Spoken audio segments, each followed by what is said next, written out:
sini gua mau menceritakan sebuah kisah yang dimana gua dulu pernah main ke sebuah tempat teman gua tinggal.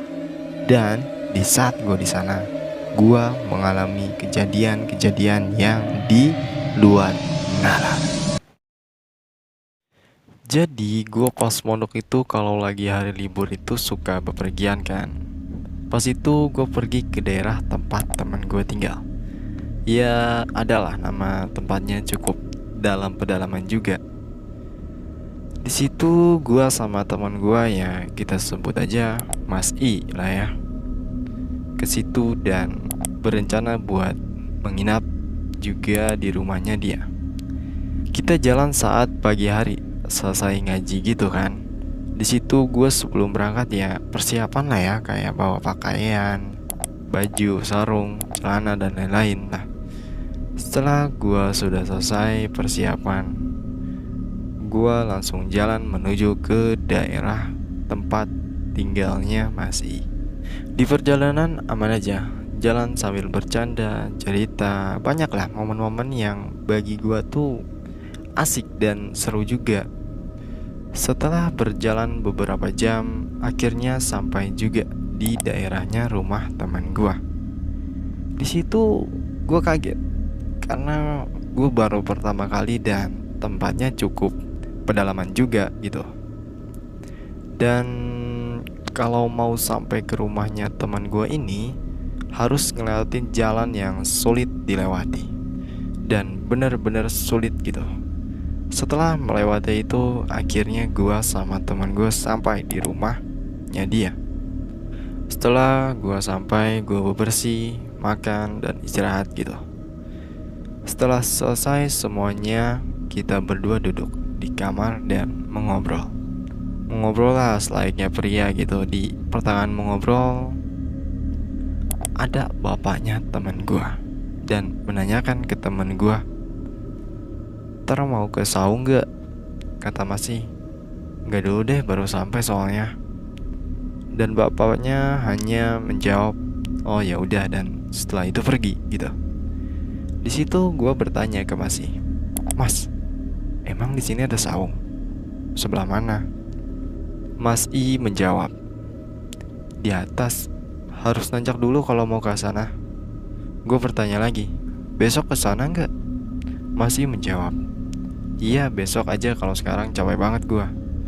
Di situ gua hanya mengangguk. Setelah itu karena kita sudah sangat lelah, jadi kita memutuskan untuk tidur cepat. Matahari telah terbit. Kita bangun dan mandi. Ya, setelah itu kita melakukan banyak aktivitas lah. Setelah melakukan banyak aktivitas, kita balik ke rumah. Mandi, makan, dan istirahat sejenak. Di pertengahan istirahat kita, bapaknya masih bertanya lagi, "Mau ikut gak ke saung?" Pertanyaan yang sama namun jawaban yang berbeda. Di situ Mas I menjawab, "Iya pak, nanti aku ke sana sama teman aku." Setelah Mas I menjawab, bapaknya pergi sambil mengatakan, "Ya udah, jangan malam-malam ke saungnya." Setelah itu Mas I bilang, "10 menit lagi kita ke saung ya." Gue menjawab, "Ya boleh." Setelah itu kita disambung dengan mengobrol. Tidak terasa waktu sudah lewat jam 22 lewat 10. Di situ kita langsung siap-siap dan jalan ke saung. Di saat perjalanan ke saung, jalannya sangat gelap. Benar-benar tidak ada cahaya. Hanya ada cahaya dari rumah yang di bawah tanjakan. Dan di pertengahan jalan Mas I mengatakan, "Yit, kan sebelah kiri lu kuburan semua itu." Duk. Di situ gue langsung panik.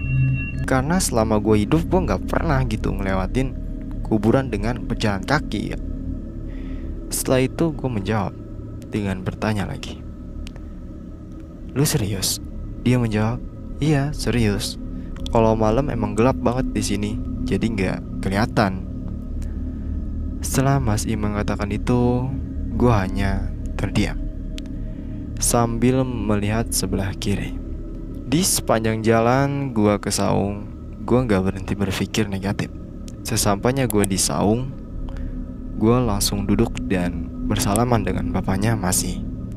Namun di situ ternyata bukan hanya ada bapaknya Masih ada 3 orang yang gak gua kenal sama sekali. Dengan rasa penasaran, gua bertanya ke Masih, "Mas, itu bertiga siapa?" Masih menjawab, "Oh, dia temannya bapak gua." Gue di situ hanya menjawab dengan tatapan sambil mengangguk. Setelah itu kita hanya duduk dan mengobrol. Saat kita sedang mengobrol, tiba-tiba salah satu orang bertiga itu mengamuk seperti kesurupan. Di situ bapaknya Masih langsung bertindak sambil membacakan doa-doa. Di situ terlihat yang kesurupan itu langsung sedikit tenang dan bruk kembali diam.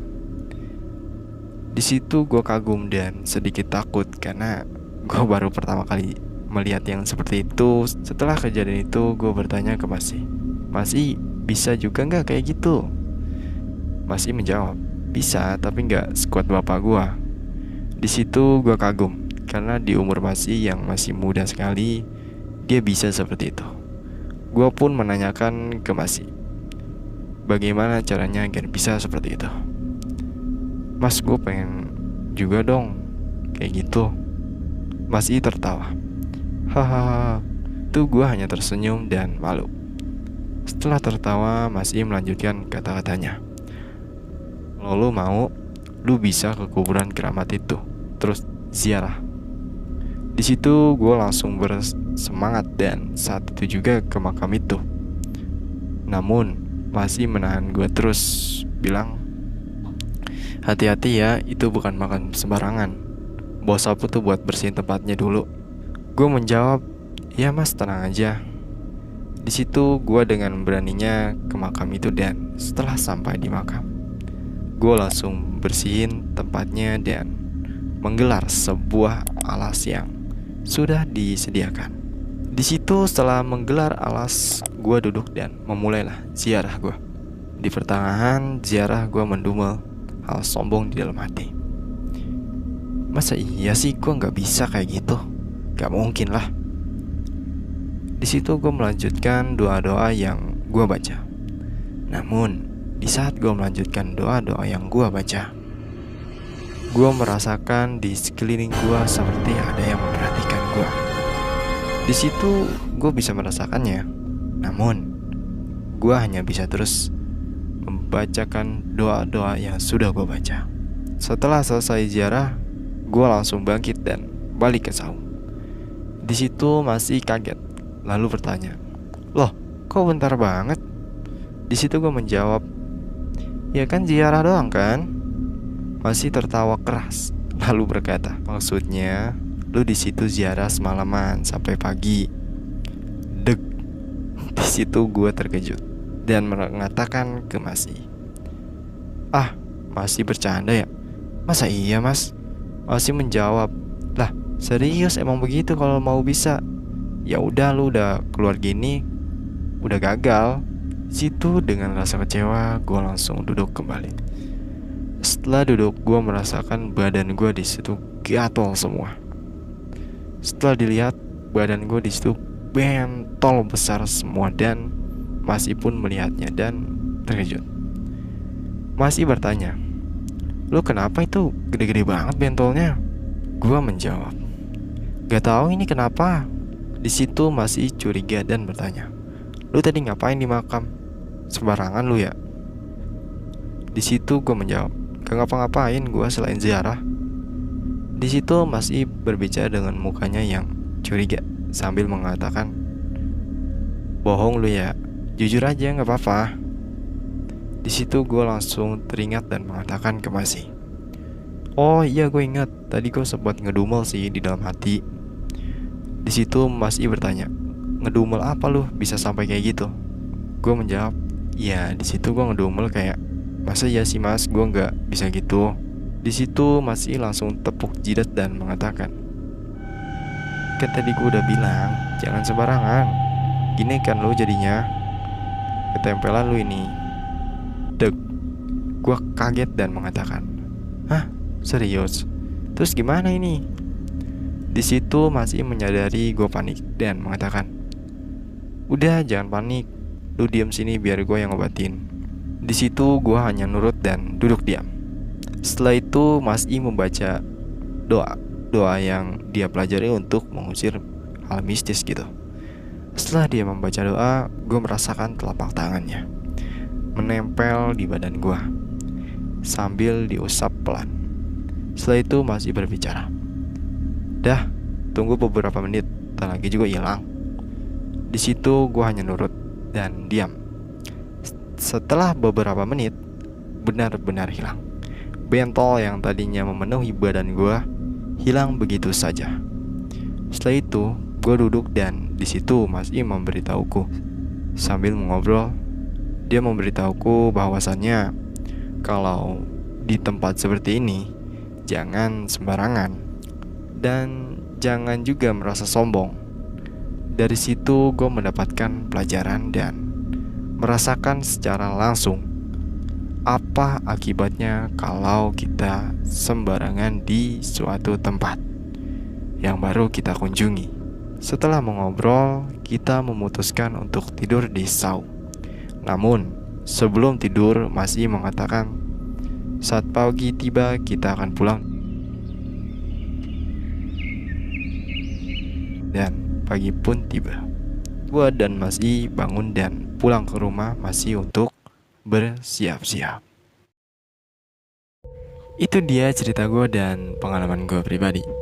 Di cerita ini gue ngalamin apa yang gue alamin. Dan di cerita ini tidak ada yang dikarang-karang. Dari kejadian itu gue belajar bahwasannya benar kata orang tua dulu. Kalau di tempat baru yang kita kunjungi jangan sembarangan. Sebetulnya gue masih banyak cerita yang menurut gue pasti membuat kalian takut kalau malam Jumat. Oke, terima kasih yang sudah menonton. Terima kasih juga untuk yang sudah mendengarkan. Kalian jangan lupa subscribe supaya kalian tidak ketinggalan cerita-cerita horor dari gua. Gua Sihor, setiap malam Jumat pasti membuat kalian takut.